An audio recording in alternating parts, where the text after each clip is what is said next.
The Little Minister by J. M. Barrie. Chapter 5. A warlike chapter, culminating in the flouting of the minister by the woman.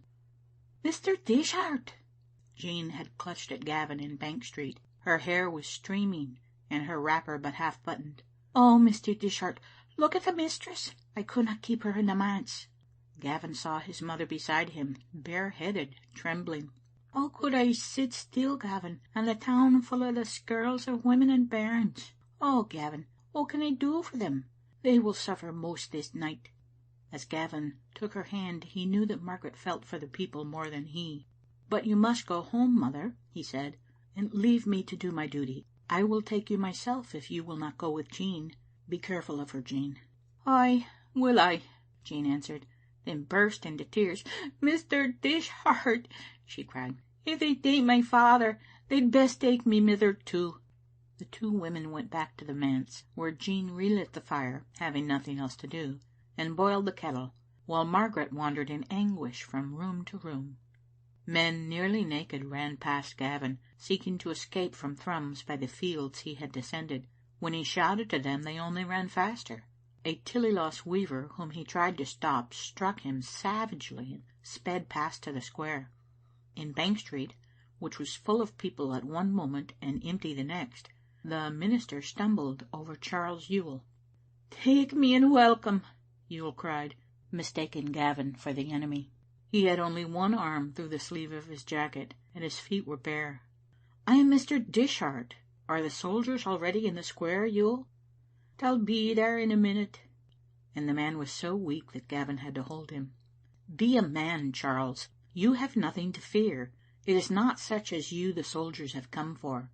If need be, I can swear that you had not the strength, even if you had the will, to join in the weavers' riot." "For God's sake, Mr. Dishart," Yuill cried, his hands chattering on Gavin's coat, "dinna swear that. My laddie was in the thick of the riot, and if he's ta'en, there's the poorhouse gaping for Kitty and me, for I couldna weave half a web a week. If there's a warrant agin onybody on the name of Yuill, swear it's me. Swear I'm a desperate character. Swear I'm michty strong for all I look palsied. And if when they take me my courage breaks down, swear on the mar. Swear I confessed my guilt to you on a book." As Yuill spoke, the quick rub-a-dub of a drum was heard. "The soldiers!" Gavin let go of his hold of the old man, who hastened away to give himself up. "That's no soldiers," said the woman. "It's the folk gathering in the square. This'll be a watery Sabbath in Thrums."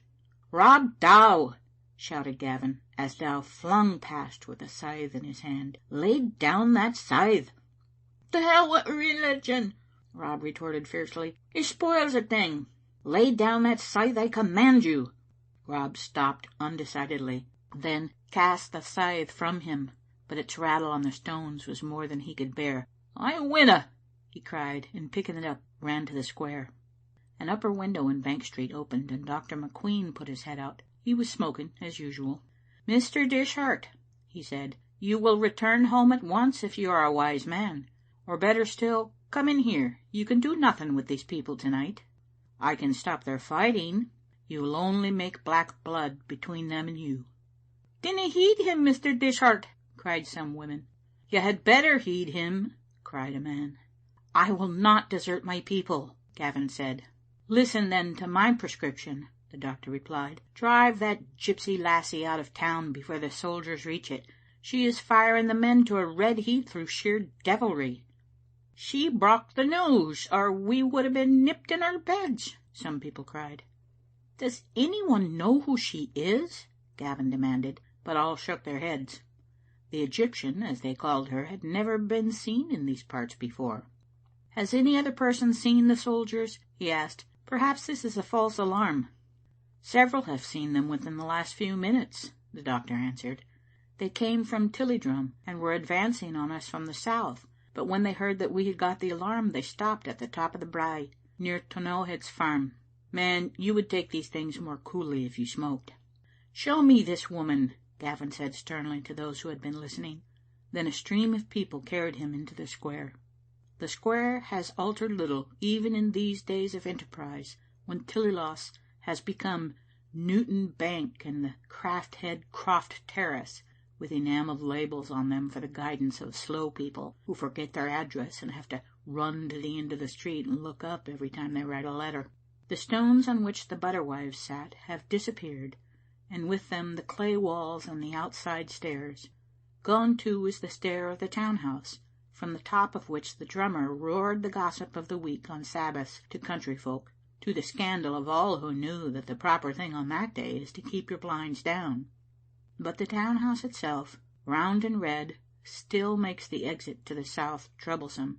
Wherever streets meet the square, there is a house in the centre of them, and thus the heart of Thrums is a box, in which the stranger finds himself suddenly wondering at first how he is to get out, and presently how he got in.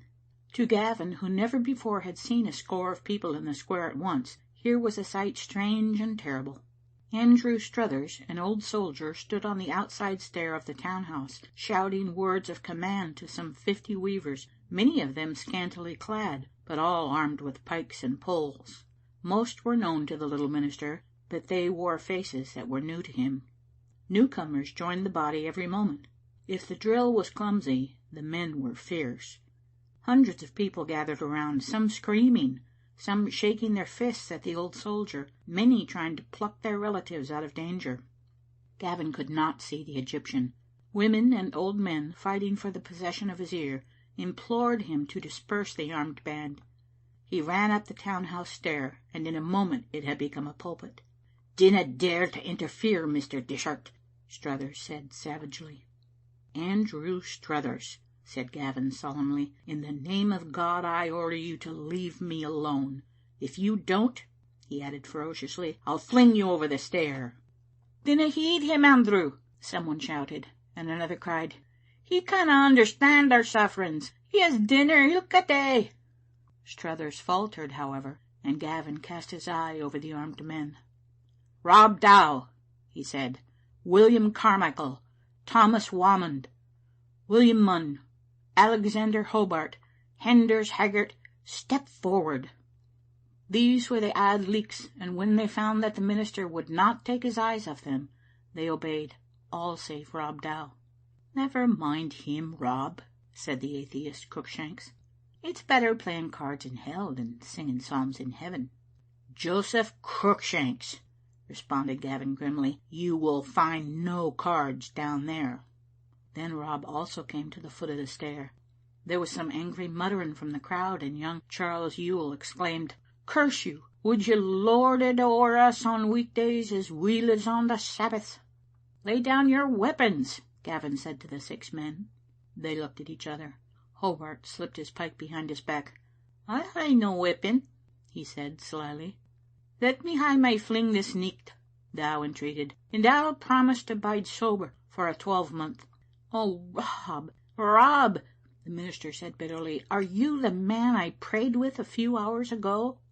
The scythe fell from Rob's hands. "Down wi' your pikes," he roared to his companions, "or I'll brain you wi' them." "Ay, lay them down," the precentor whispered, "but keep your feet on them."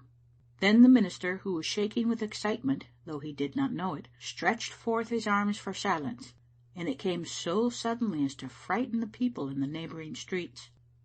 "If he prays, we're done for," cried young Charles Yuill. But even in that hour many of the people were unbonneted. "O thou who art the Lord of hosts," Gavin prayed, "we are in thy hands this night. These are thy people, and they have sinned. But thou art a merciful God, and they were sore tired, and knew not what they did. To thee, our God, we turn for deliverance, for without thee we are lost." The little minister's prayer was heard all round the square, and many weapons were dropped as an amen to it.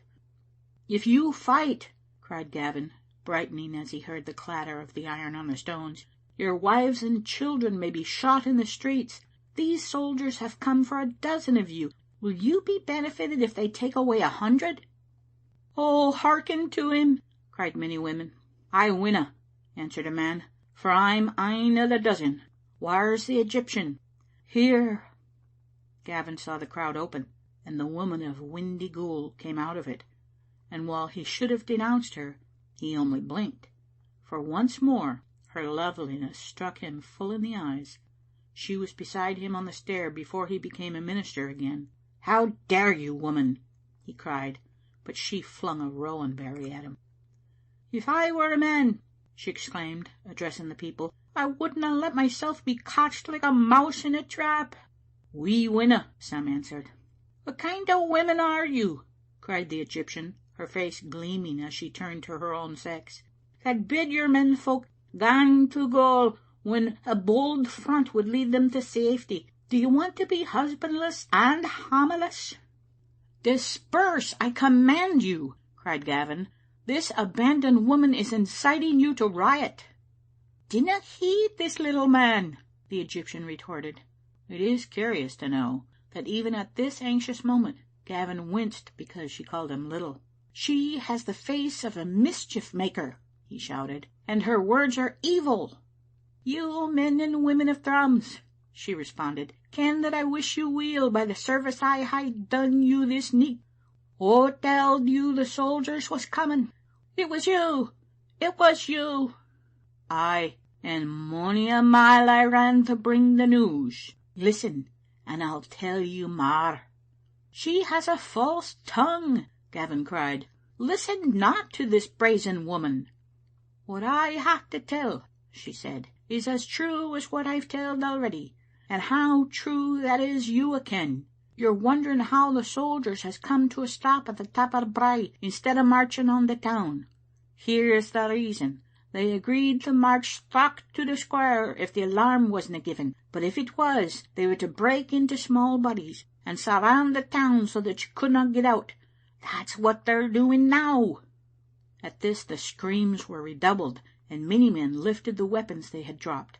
"Believe her not," cried Gavin. "How could a wandering gypsy know all this?" "Ay, how can you ken?" some demanded. "It's enough that I do ken," the Egyptian answered, "and this mair I ken, that the captain of the soldiers is confident he'll nab every one of you that's wanted unless you do one thing." "What is it?" "If you are on different ways, you're lost, but if you keep together, you'll be able to force a road into the country where you can scatter. That's what he's fleid you'll do." "Then it's what we'll do." "It is what you will not do," Gavin said patiently. "The truth is not in this wicked woman." But scarcely had he spoken when he knew that startling news had reached the square. A murmur arose on the skirts of the mob, and swept with the roar of the sea towards the town house. A detachment of the soldiers were marching down the Roods from the north. "There's some coming frae the east town end," was the next intelligence, "and they've gripped Sanders Webster, and auld Charles Yuill has given himself up." You see, the gypsy said, flashing triumph at Gavin. "Lay down your weapons," Gavin cried, but his power over the people had gone. "The Egyptian spoke true," they shouted. "Dinna heed the minister." Gavin tried to seize the gypsy by the shoulders, but she slipped past him down the stair, and crying, "Follow me," ran round the town house and down the brae.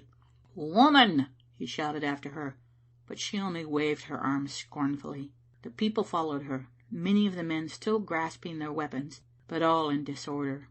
Within a minute after Gavin saw the gleam of the ring on her finger as she waved her hands, he and Dow were alone in the square. "She's an awful woman, that," Rob said. "I saw her lauching." Gavin ground his teeth. "Rob Dow," he said slowly, "if I had not found Christ, I would have throttled that woman. You saw how she flouted me?" End of chapter 5. Recorded by Sylvia M.B. in Washington State.